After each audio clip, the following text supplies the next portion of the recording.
প্রিয় দর্শক বন্ধুরা, আসসালামু আলাইকুম। আমরা এই মুহূর্তে দাঁড়িয়ে আছি কালিয়া উপজেলার বাবরা হাসলা ইউনিয়নের হাসলা গ্রামে।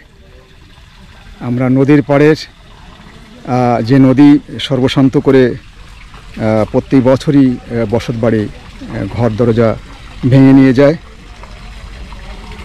এবারও আজকে এই মুহূর্তে আমরা এই হাসলা গ্রামের এই নদীর পাড়ে রয়েছি। নবগঙ্গা নদী, এটা কালিয়ার পাশ দিয়ে যে নদী গেছে এটা নবগঙ্গা নদী।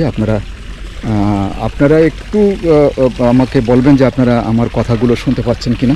আজকের এই হাসলা গ্রামবাসী কী অবস্থা রয়েছে, এখানে এই যে ঘানি ব্যাগ দিয়ে এটাকে করা হয়েছিল। আমি এখানে নদীর পাড় দিয়ে হাঁটতেছি, এটাকে হাসলা গ্রাম এলাকাতেই আছি আমি।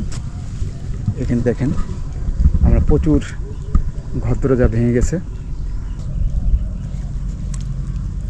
আপনার বাড়ি এখানে? আপনার কি ভেঙে গেছে? কোনটা ভাঙিছে আপনাদের? বলেন তো কি ছিল আপনাদের বাড়িতে? আমাদের এইখান দিয়ে এইভাবে ছিল শীতের সময়, ওই জায়গা নদীতে নারকেল গাছ একটা গেছে, এই জায়গা তার একটা বড় নারকেল গাছ গেছে, ওই জায়গাটাও অনেক বড় ছিল। তারপরে এই জায়গা সবেদা গাছ ছিল, মেহগনি গাছ, এই জায়গা থেকে ফেলাইছে অনেকগুলো। তাই? হ্যাঁ। ঘর ঘর আমাদের এখনো যায়নি, ঘর ওইদিকে রয়েছে। তাই এই যে এই পাশে পাইপ রয়েছে না, এই ক্যালবেট, এই ক্যালবেটের পানির জন্য বেশি করে মনে হয় বেশি সমস্যা আছে। ওখানে কালভার্ট আছে? হ্যাঁ, ক্যালবেট ওই পাশে পানি হয়। এইখানে এই যে বালু দিছিল তার নিচে গেছিল, কম পড়েছিল, এই জায়গাতে নিয়ে গেছিল, যার কারণে এই জায়গার নিচের জন্য পানি সরতেছে। কতটা বাড়ি এই নদীতে এই ভেঙে গেছে এবার এরকম জানা আছে? এই পাশে তো আগে অনেক গেছে, যাওয়ার পরে বস্তা দিছিল, বস্তা দেওয়ার পরে আগে একবার ভাঙিয়েছিল, পরে আবার দিছিল, দেওয়ার পরে স্তব্ধ ছিল। কিন্তু এইবার চলে গেছে এই পাশ দিয়ে অনেকগুলো বাড়ি। এই পাশে কতগুলো বাড়ি গেছে? এই যে ফুলিক একটা গেছে, ওই যে শামসু শেখের একটা গেছে, আলেক শেখের একটা গেছে, তারপরে ইডা উক্তার আশরাফ মোল্লার একটা গেছে, তারপরে ইবাদত মিনের একটা গেছে। এই সবগুলো চলে গেছে এইবার। আমরা কথা বলছিলাম এই নদীর পরে, এটা হাসলা গ্রাম। এই হাসলা গ্রামে, এটা হাসলা তো? হ্যাঁ, হাসলাই। এই নিচে কিন্তু কোনো নাই, বস্তা নেই, সব সেটা চলে গেছে। নিচের বস্তা সব সরে গেছে, মানে এখন যে কোনো মুহূর্তে এগুলো সরসর করে বেড়ে যেতে পারে। হ্যাঁ, চলে যাচ্ছে। তাই বান্দা ছিল, অনেক দূর ছিল বান্দা, সবই চলে গেছে। তো এটা কয়দিনের মধ্যে গেল এই বাড়িগুলো, যে বাড়িগুলো আপনি বললেন? মনে হয় মাস 2 টাইম নেই। মাস 2 টাইম নেই। এর মাঝে কি পানি উন্নয়ন বোর্ডের বা সরকারের আইছিল? ওনারা কিছু বলে গেছেন?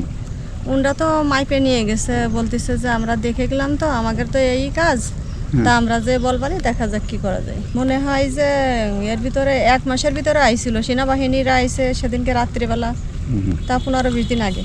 তারপরে এসও সাহেব আইছিল, তারপরে এই যে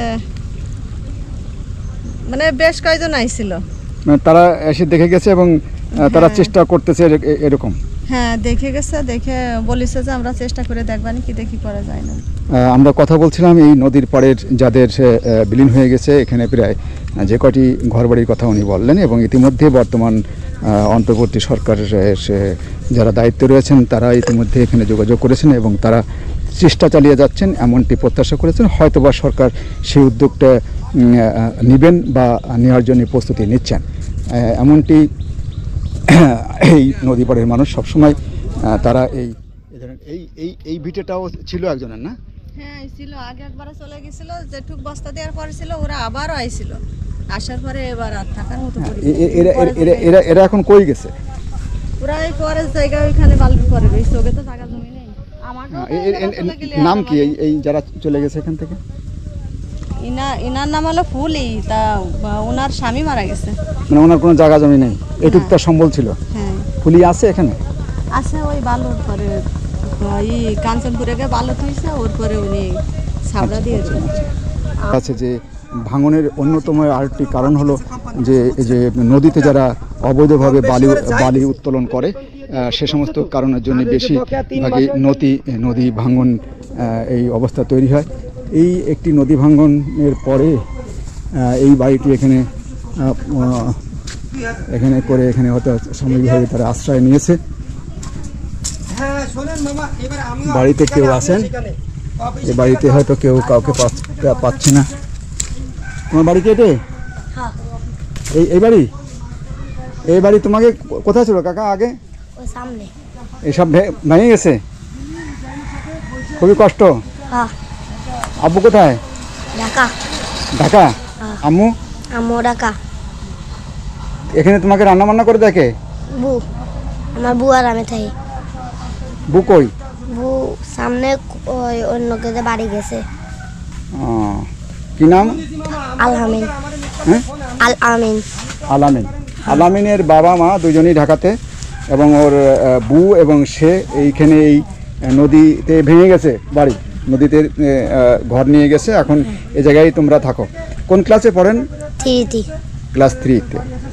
ক্লাস 3-তে পড়ে আলামিন।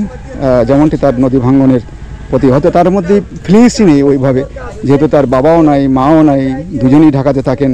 ওর একটি বোন, অর্থাৎ আমরা আপা বলি, এটা বু, সে এখানে সম্ভবত তারা এখানে বসবাস করছেন, এবং তারা সে ক্লাস 3-তে পড়ে। আমরা শুনছিলাম নদী ভাঙ্গন, ঘরবাড়ি হারিয়ে একটু অন্যত্র জায়গা নিয়ে তারা বসবাস করছে। আমরা এই মুহূর্তে আরেকটি জায়গাতে আসার চেষ্টা করছি।